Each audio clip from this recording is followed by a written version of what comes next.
I begged for $40 to survive the cold. He bought a $60,000 car instead. My son bought his father-in-law a $60,000 classic car. A fully restored, pristine 1967 Ford Mustang with a cherry red paint job and a rebuilt V8 engine. He handed over the keys with a massive, camera-ready smile on a Tuesday afternoon. Exactly 24 hours earlier, on Monday, he had listened to me wheeze through chattering teeth over the phone and told me he couldn't afford $40 to fix my broken furnace. Let the absolute sickness of that reality settle in. My only child, the boy whose real estate licensing courses were paid for by the permanent destruction of my own body, spent 60 grand on a toy for a man who was already a millionaire. And when I was sitting in a freezing house in the dead of a Chicago winter, begging for the cost of a basic igniter switch to keep myself from freezing to death, he told me to put on a sweater. That was the moment the blinders I had worn for 30 years finally fell off. My name is Frank. I am 68 years old, and for 4 decades, I worked as a commercial concrete pourer and drywall hanger in the bitter, unforgiving winds of Chicago. If you look at the skyline of the city, there's a good chance my sweat is mixed into the foundations of those skyscrapers. I'm a man built out of calluses and joint pain. My knees are completely gone. Bone grinding on bone every time I take a step, and my lower back has a permanent ache that no painkiller can touch. I raised my son, Mark, entirely on my own after his mother passed away from breast cancer when he was just 10. I promised her on her deathbed that our boy would never have to break his body to earn a living like I did. I kept that promise. I worked double shifts, 60-hour weeks, ignoring torn ligaments and fractured ribs, just to make sure he had a warm bed, a full stomach, and a college fund. Mark was smart, but he was also deeply ashamed of me. I saw it early on. When I would pick him up from high school, still covered in white drywall dust and smelling of dried sweat, he would walk a few feet ahead of me. He hated our small, modest brick house on the south side. When he graduated and got his real estate license, he immediately set his sights on the wealthy suburbs. He started selling luxury properties, wearing Italian suits, and speaking with a polished, corporate vocabulary that sounded completely foreign to me. He met Sarah, a wonderful girl from a very wealthy family in the North Shore. Her father, Victor, was a retired logistics CEO who had built an empire from the ground up. Victor was a self-made man, wealthy beyond imagination, with a sprawling estate and a 3-car garage. Mark was desperate to impress him. He wanted to belong to their world so badly that he began to erase his own. I became a dirty secret. Mark stopped inviting me to dinners. He asked me not to come to his firm's holiday parties. He visited me maybe twice a year, and usually only to drop off a cheap bottle of whiskey before rushing back to his real life. I swallowed the pain of that rejection because I thought it was just the price of his success. I had given him the tools to climb out of the working class, and I couldn't blame him for leaving me behind. Then came the second week of January. The infamous Chicago wind off Lake Michigan, the Hawk, swept through the city, dropping temperatures to -12 degrees. The cold was a physical, violent force. On Sunday night, my 30-year-old furnace made a horrible grinding noise and simply died. I know my way around machines, so I dragged my aching knees down to the basement with a flashlight. It didn't take me long to find the problem. The hot surface igniter had cracked. It was a simple fix. A $40 part one could pick up at the local HVAC supply store down the street. The problem was my bank account. My meager pension and Social Security check had been eaten up by a sudden rise in my property taxes, and I had exactly $6 in my checking account until the first of the month. I had no credit cards. I was completely tapped out. The temperature in my house plummeted rapidly. By Monday morning, I could see my own breath in the living room. Frost was forming on the inside of the window panes. My joints locked up from the freezing temperatures, sending shooting, agonizing pain through my ruined knees. I wrapped myself in 2 heavy moving blankets, my hands shaking so violently I could barely unlock my phone. I swallowed every ounce of my pride and called Mark. He answered with an irritated sigh. "Dad, I'm in the middle of closing a $2 million listing. What is it?" "Mark, I'm sorry to bother you," I stuttered, my teeth physically clacking together. "The furnace died. It's the igniter. I just need $40 for the part. Can you wire it to my account? I'll pay you back on the first." There was a heavy, annoyed silence. "Dad, come on," he scoffed. "Sarah and I just had to pay the property taxes on our new place. We are totally house poor right now. I don't have liquid cash to just throw around. You need to learn how to budget your fixed income better. Just put on a heavy coat and boil some water. I have to go." Click. I sat in the freezing silence of my living room, staring at the cracked screen of my phone. $40. He couldn't spare $40 to keep his father from freezing. The physical cold was nothing compared to the ice that settled in my chest right then. I spent the next 2 days surviving in a state of sheer misery. I kept the oven door open on low heat, sleeping on the kitchen floor just to absorb whatever warmth radiated from it. On Wednesday morning, my fingers were stiff and blue. I opened Facebook on my phone to distract myself from the agonizing pain in my knees. The first thing on my feed was a post from Sarah. It was a video. There was Mark, standing in Victor's massive, heated driveway, holding a set of keys. Sitting behind him was the most beautiful 1967 Ford Mustang I had ever seen. The caption read, "My amazing husband Mark surprising my dad with his dream car, a fully restored '67 Mustang for his 65th birthday. $60,000 couldn't buy a better smile. We love you, Dad." I watched the video 3 times. I watched my son laugh. I watched Victor hug him. I watched the exhaust of a $60,000 V8 engine plume into the winter air. $60,000. I wasn't angry. I was simply broken.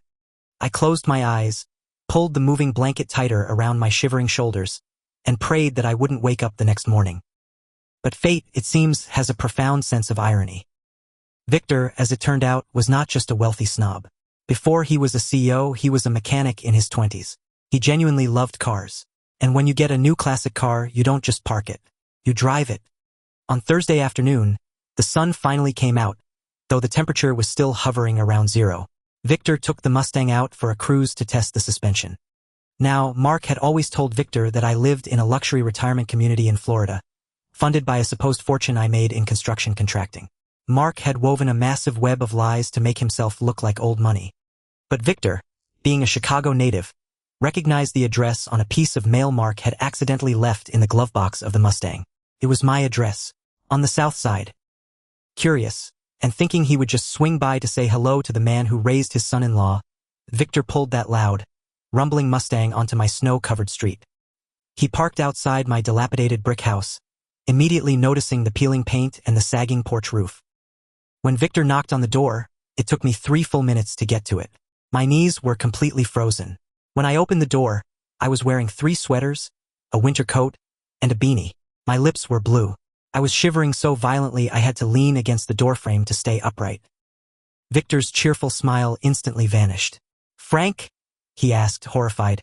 "Good God, man, it's an icebox in there. Are you all right?" "Furnace broke?" I mumbled, my brain sluggish from the hypothermia. Victor didn't hesitate.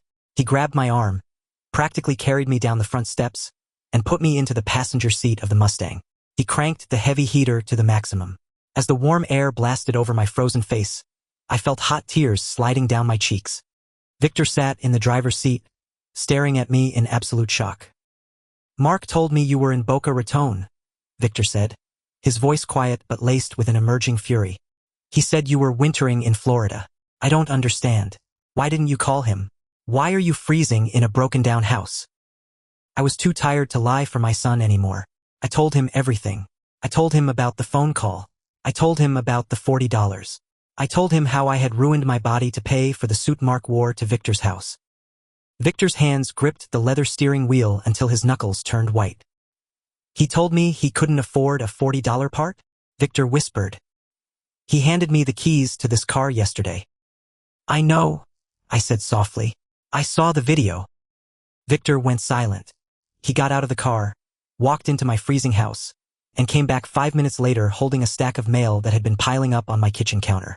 Most of it was junk, but there was one envelope marked urgent from a major bank. My hands were too numb to open it, so Victor tore it open for me. He read the letter once, then he read it again, the color completely drained from his face. "Frank," Victor said, his voice trembling with a mixture of absolute rage and horror, "do you have a mortgage on this house?" "No," I replied, confused. "I paid it off 12 years ago, free and clear." Victor slowly handed me the paper. It was a notice of impending default. "Frank, this is a statement for a home equity line of credit. A HELOC.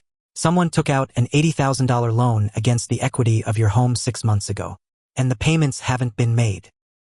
The world stopped spinning. My heart slammed against my ribs.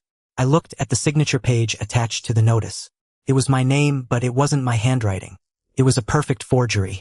But I knew that slant. I knew that loop on the F. I had seen it on every report card and birthday card for 30 years. Mark hadn't just denied me $40 to survive. He had secretly forged my signature, taken a massive loan out against the only asset I owned, and used my own money to buy Victor that $60,000 Mustang just to maintain his fake, wealthy image. He had stolen my home to buy his father-in-law's affection. Couldn't breathe. The ultimate betrayal crashed over me, heavier than any concrete wall I had ever lifted. Victor didn't say a word of comfort. He didn't offer pity. He reached into his pocket, pulled out his phone, and called his lawyer. Then he put the Mustang in drive. "We are going to his office," Victor said, his voice sounding like grinding stone. "Right now." Mark was hosting a broker's open house at a multi-million-dollar penthouse downtown. The room was filled with wealthy clients, catered champagne, and soft jazz. When Victor and I walked through the double glass doors, the contrast was violently jarring. I was still wearing my dirty, paint-stained winter coat, limping heavily. Victor was marching ahead of me like an executioner. Mark was standing by a massive window holding a crystal glass, laughing with a group of investors. When he saw us, the glass slipped from his fingers and shattered on the hardwood floor. The entire room went dead silent. "Dad? Victor?" Mark stammered, his face turning an ashen gray. What are you doing here?" Victor didn't pull him aside. He didn't spare his embarrassment. Right there, in front of Mark's colleagues, his clients, and his boss, Victor threw the keys to the Mustang directly at Mark's chest. They hit him and clattered to the floor. "You parasitic fraud," Victor's voice boomed, echoing off the high ceilings. "You forged your father's signature. You stole the equity out of a dying man's home to buy me a car, just so you could play pretend in my world. And you left him to freeze to death for $40. Whispers erupted across the room. Mark's boss stepped forward, looking horrified. Mark held his hands up, taking a step back, his eyes darting around the room like a trapped rat. "Victor, wait, I can explain. It was a bridge loan. I was going to pay it back after this commission. Dad, please tell him." He looked at me. My son, the boy I had given my life for, was looking at me to save him one last time. I leaned heavily on my cane. I looked at his Italian suit. I thought about the ice on my windows. "You told me to put on a sweater, Mark," I said, my voice remarkably steady. "You don't have a father anymore. You just have a victim, and I am pressing charges." The fallout was catastrophic and absolute. Victor's lawyers descended on Mark like wolves. Once the police were involved, the forgery was easily proven.